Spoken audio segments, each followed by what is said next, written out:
Hello student, আজকে তোমাদের class 11-এর ফিজিক্সের নিউটনের গতিসূত্র থেকে নিয়ে এসেছি বেশ কিছু গুরুত্বপূর্ণ প্রশ্নপত্র। যে প্রশ্নগুলো তোমাদের ফাইনাল এক্সাম 2024-এর দিকে লক্ষ্য রেখে কিন্তু তৈরি করা হয়েছে। প্রত্যেকটা প্রশ্ন কিন্তু খুবই গুরুত্বপূর্ণ, তাই তোমরা প্রথম থেকে শেষ পর্যন্ত প্রত্যেকটা প্রশ্ন কিন্তু খুব ভালো করে দেখবে, বারবার করে প্র্যাকটিস করবে, দেখবে তোমরা ফাইনাল এক্সামে অবশ্যই তোমরা কমন পাবে। এবং যারা এখনও আমার চ্যানেল নতুন তাদেরকে বলা হচ্ছে তারা অবশ্যই চ্যানেলটিকে সাবস্ক্রাইব করবে, সেই সঙ্গে লাইক শেয়ার কমেন্ট অবশ্যই করবে এবং তোমাদের ফোনের নোটিফিকেশন আইকনটি অল করে রাখবে যাতে নতুন ভিডিও আপলোড হওয়ার সঙ্গে সঙ্গে তোমাদের কাছে ভিডিও নোটিফিকেশনটা পৌঁছে যায়। কেমন? ওকে, তো আজকে শুরু করা যাক। নিউটন থেকে কী প্রশ্ন দেওয়া হয়েছে দেখো। প্রথমে দেওয়া হয়েছে নিউটনের দ্বিতীয় গতিসূত্র বিবৃত করো, যেটা 156 পেজে তোমরা ছায়া প্রকাশন বই পেয়ে যাবে। নিউটনের দ্বিতীয় গতিসূত্র থেকে তৃতীয় গতিসূত্রে প্রতিষ্ঠা করো, এটাও তোমরা পেয়ে যাবে ছায়া প্রকাশন 172 পেজে তোমরা পেয়ে যাবে। গুরুত্বপূর্ণ প্রশ্ন। জড়তার নির্দেশতন্ত্র ও অজড়তার নির্দেশতন্ত্রের উদাহরণ দাও। নিউটনের কোন গতিসূত্রকে জার্ডির সূত্র বলা হয়? কোন নির্দেশতন্ত্র নিউটনের গতিসূত্রের প্রয়োজ্য? এটা কিন্তু খুবই গুরুত্বপূর্ণ প্রশ্ন। আচ্ছা, তারপরে দেখো, আচ্ছা এটা মিস্টেকলি এটা পেজ নম্বরটা দেওয়া হয়নি, তোমরা নিউটনে দেখবে, তোমার প্রথম দিকে অ্যান্সারটি পেয়ে যাবে। বলের ঘাত এবং ঘাত বল সৃষ্টিকারী বলের পার্থক্য উদাহরণ সহ ব্যাখ্যা করো। এম ভরে একটা বেলুন এ ত্বরণের নিচে নামছে, বেলুন থেকে কত ভর ফেলে দিলে বেলুনটি একই ত্বরণ এ উপরে উঠবে? এই প্রশ্নের অ্যান্সার তোমার পেয়ে যাবে ছায়া প্রশ্ন বইয়ের 162 পেজে পেয়ে যাবে। আর আচ্ছা 1 মিনিট, এবং পরের প্রশ্ন 206 পেজে পেয়ে যাবে এবং সেটা অবশ্যই ছায়া প্রশ্ন বইয়ের জড়ত্বীয় নিঃস্তন্ত্রের সংজ্ঞা দাও, 162 পেজ। ঠিক আছে, ওকে দেখো, 162 পেজে দেখো, তাহলে এই জড়ত্বীয় নিঃস্তন্ত্রের সংজ্ঞা পেয়ে যাবে এবং এই দুপুর কোশ্চেন অ্যান্সারটি 162, পরেরটা 206 পেজে পেয়ে যাবে।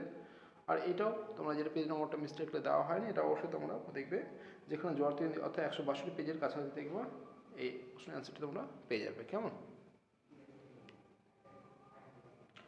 T1 T2 এবং T3 হলো তিনটি সুতোর টান, তাহলে T1 অনুপাত T2 মান নির্ণয় করো, ছবিতে দেওয়া হয়েছে।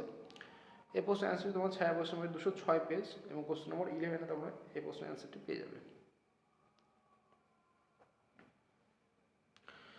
যথাক্রমে 4 কেজি, 2 কেজি ও 1 কেজি ভরের তিনটি ব্লক এ বি সি একটি ঘর্ষণহীন তলের পরস্পরের সংস্পর্শে আছে। 4 কেজি ভরের ব্লকের ওপর 14 নিউটন বল প্রয়োগ করলে এ ও বি এর মধ্যে স্পর্শ বলের মান নির্ণয় করো।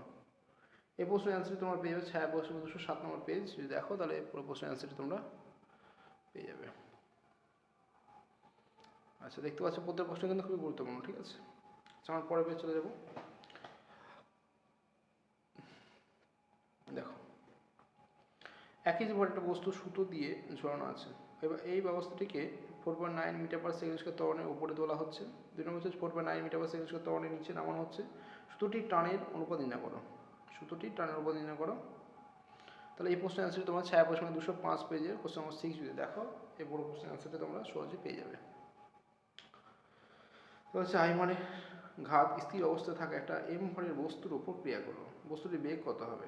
এই প্রশ্নের অ্যান্সারটি তোমার ছায়া প্রশ্ন 185 পেজে তোমরা পেয়ে যাবে। খুবই গুরুত্বপূর্ণ প্রশ্ন। 30 কিলোমিটার পার ঘন্টা প্রাথমিক বেগ নিয়ে একটা ধেয়ে আসা বলকে ব্যাটসম্যান ব্যাট দিয়ে আঘাত করাই বলটি 45 ডিগ্রি কোণে একই দ্রুতি নিয়ে বিক্ষিপ্ত হলো। বলটির ভর 0.157 কেজি হলে ওর উপর প্রযুক্ত ঘাত কত হবে?